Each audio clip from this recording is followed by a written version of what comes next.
Ta parole est une lampe à mes pieds, une lumière sur mon sentier. Psaume 119, verset 105. La méditation.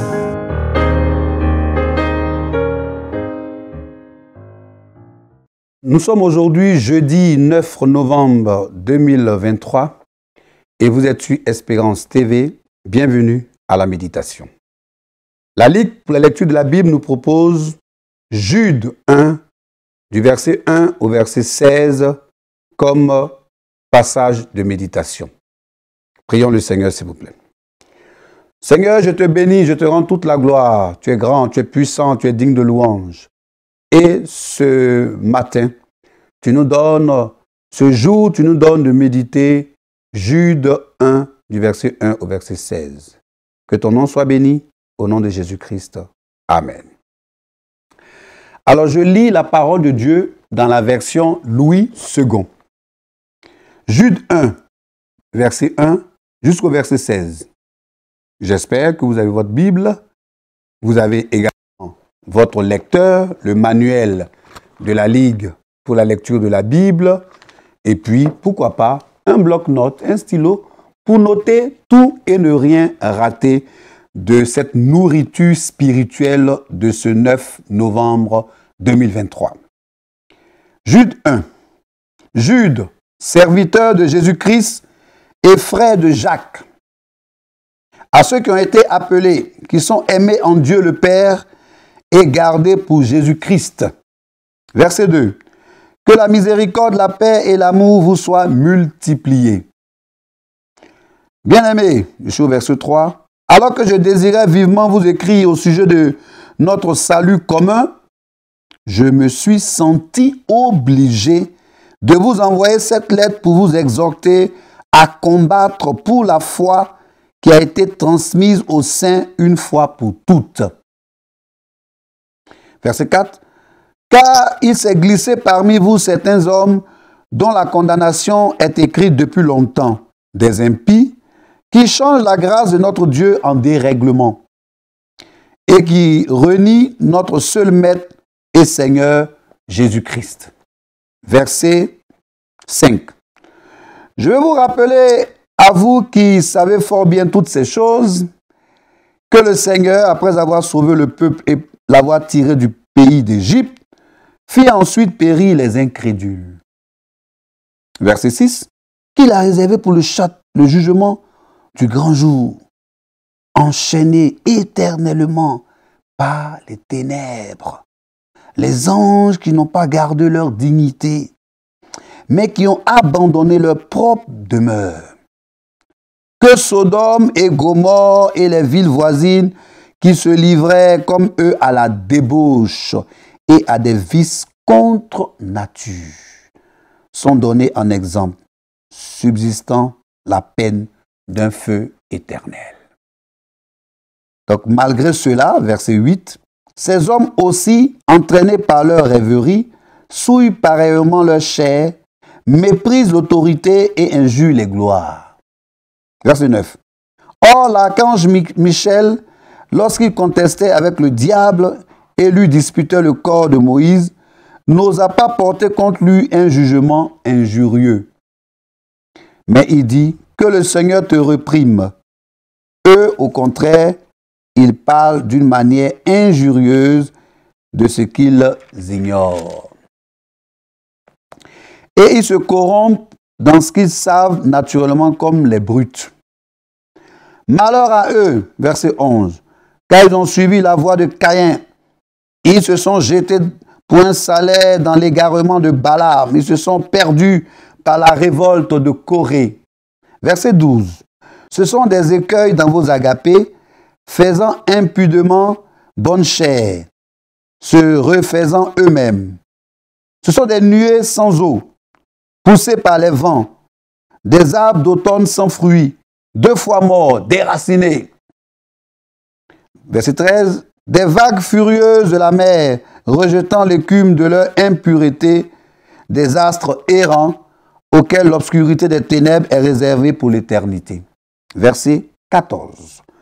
C'est aussi pour eux qu'Enoch, le 7e depuis Adam, a prophétisé en ces termes. Voici, le Seigneur est venu avec des saintes myriades pour exercer un jugement contre tous et pour faire rendre compte à tous les impies parmi eux de tous les actes d'impiété qu'ils ont commis et de toutes les paroles injurieuses qu'ils ont proférées contre lui des pécheurs impies.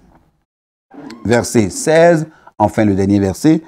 Ce sont des gens qui murmurent, qui se plaignent de leur sort, qui marchent selon leur convoitise, qui ont de la bouche des paroles hautaines, qui admirent les personnes par motif d'intérêt.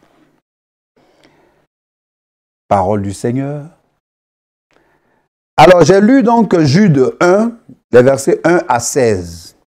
Si vous nous prenez en marche, vous êtes sur Espérance TV. L'espérance de la vie, c'est ici. Et donc, le lecteur de la Bible, édition 2023, c'est-à-dire le lecteur adulte, nous a proposé ce passage que je viens de lire. Et comme vous le savez maintenant, chers téléspectateurs, le lecteur nous propose toujours des questions pour nous aider à mieux comprendre le texte et d'en tirer des enseignements. Alors, pour ce 9 novembre, 2 questions nous seront posées. La question 3 et la question 6. La question 3, nous le savons parce que nous sommes habitués maintenant, c'est y a-t-il un exemple à suivre ou à ne pas suivre? Et puis la question 6, c'est y a-t-il un avertissement? Allons-y un peu d'observation, et puis voyons le contexte aussi. Voyons le contexte. Alors pour la petite histoire, Jude était le frère cadet de Jacques. Il était âgé de 80 ans après Jésus-Christ. Et l'épître de Jude fut écrite vers 70 de notre ère selon les théologiens. Jude s'adresse à un groupe de chrétiens menacés de l'intérieur par des arrogants, des orgueilleux, qui sont voués à la destruction, comme Sodome et Gomorrhe. Et ça, nous pouvons voir cela dans Genèse 19. Comme Caïn, en Genèse 4. Comme Balaam, en Nombre 8. Comme Corée, en Nombre 16. Les chrétiens ne sont pas sans défense face à ces maîtres qui pensent qu'ils détiennent tout.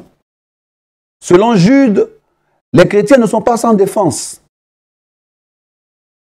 Les chrétiens doivent utiliser leurs armes ou leurs armes et s'appuyer sur la foi. Ils doivent prier et avoir recours au pouvoir du Saint-Esprit. Nous devons vivre à la lumière du retour de Jésus. Allons-y au découpage, mais je vous propose un découpage et comme fidèle à mes habitudes, ce sont des propositions de découpage. Je pense que chez vous aussi, vous avez certainement un découpage, mais je souhaite que ce soit mon découpage. Alors, du verset 1 au verset 4, c'est les salutations et avertissements contre les faux docteurs. Donc, il commence par saluer, au verset 1, Jude, serviteur de l'Éternel et frère de Jacques, à ceux qui ont été appelés, il salue. Que la miséricorde, la paix et l'amour vous soient multipliés. Chers téléspectateurs, que la miséricorde, la paix et l'amour vous soient multipliés au nom de Jésus-Christ. Jude avait eu l'intention d'écrire une épître sur le thème du salut en tant que bénédiction commune à tous les chrétiens. Il avait au départ une envie d'écrire une épître, mais sur le thème du salut. Cependant, il s'est produit que des faux docteurs ont commencé à faire jour, vous voyez, dans cette période-là. Donc, quand il a vu l'émergence de ces faux docteurs, il a choisi plutôt de les appeler à se battre pour faire prévaloir la vérité. Je vais marquer peut-être une petite pause là. Je vais marquer une petite pause là pour dire que aujourd'hui, on est certainement dans la période ou dans le moment de ce que eux ils vivaient là-bas. dans ce qu'ils vivaient. Aujourd'hui, il y a de faux enseignements qui ne viennent même pas de l'extérieur, mais qui viennent de l'intérieur. On m'a raconté, par exemple, l'histoire d'un frère en Christ qui a divorcé d'avec sa femme, ce qui n'est pas bien. Et puis on lui demande, mais pourquoi tu as divorcé? Tu sais bien que il n'est pas bon que l'homme sépare ce que Dieu a uni. Et vous savez ce qu'il répond? Il dit, faudrait-il encore que ce soit Dieu qui ait uni? Ah, c'est fort. Nous sommes dans la période.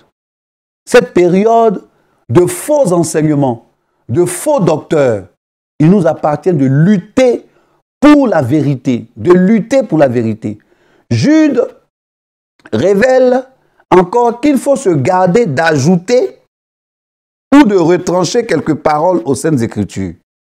Ça, par contre, moi, ça me fait peur. Parce que quand j'entends aujourd'hui des enseignements qui ne sont pas des enseignements tirés de la parole de Dieu, j'aime souvent dire que quand un verset sort de son contexte, chers téléspectateurs, il devient un prétexte. Quand un verset sort de son contexte, ou bien si quelqu'un fait sortir un verset de son contexte, mais ça devient un prétexte pour justifier sa mauvaise action ou son mauvais enseignement qu'il veut distiller, n'est-ce pas, qu'il veut nous faire comprendre. La Bible, la parole de Dieu, là, elle est complète, elle est suffisante, elle est inspirée. Chers téléspectateurs de Espérance TV, la Bible, elle est complète, elle est suffisante, elle est inspirée. Elle n'a pas besoin qu'on retranche quelque chose, elle n'a pas besoin qu'on ajoute quelque chose. S'il vous plaît. Là, je suis doublement sérieux. S'il vous plaît, on n'a pas besoin d'ajouter.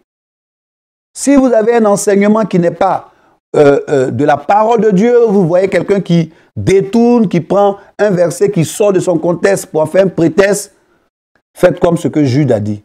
Il faut abandonner cette personne, même si c'est ton père spirituel.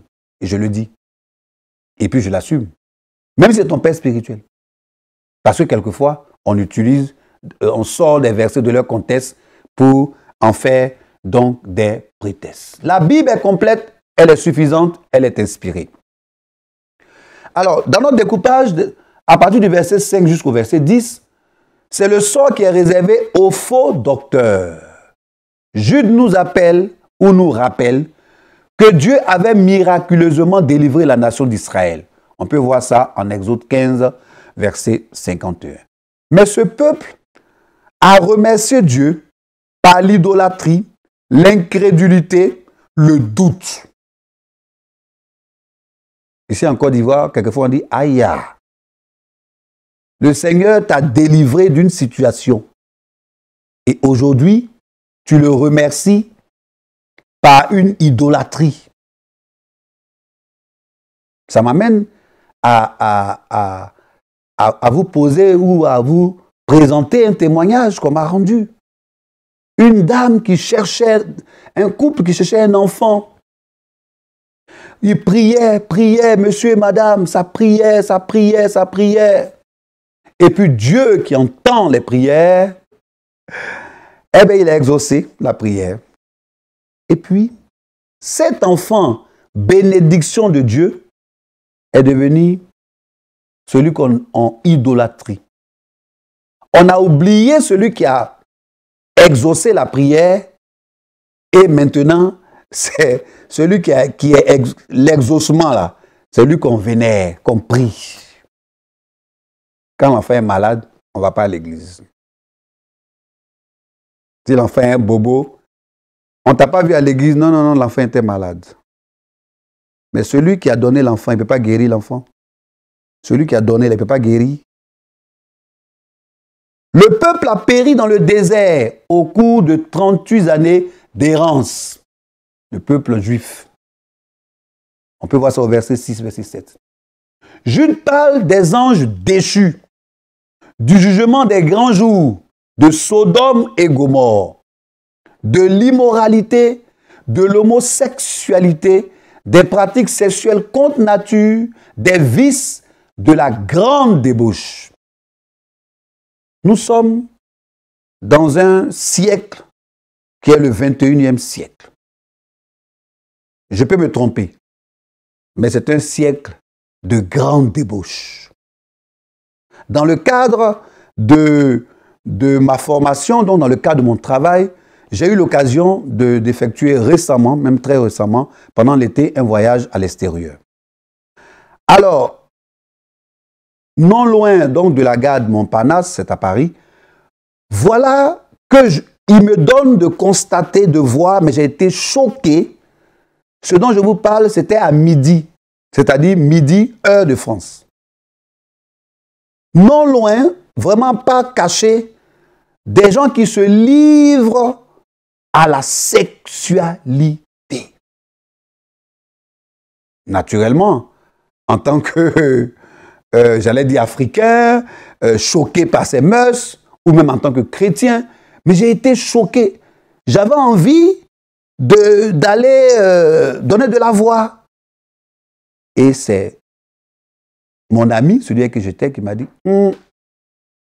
si tu fais ça, qu'il porte plainte, tu auras des problèmes. Les pratiques sexuelles contre nature, les vices, nous sommes dans la phase, nous sommes dans l'environnement de la grande débauche. Jude nous fait remarquer qu'un jugement est réservé aux faux docteurs. Aux faux docteurs qui trouvent des prétextes en ce moment pour divorcer des gens et puis les remarier.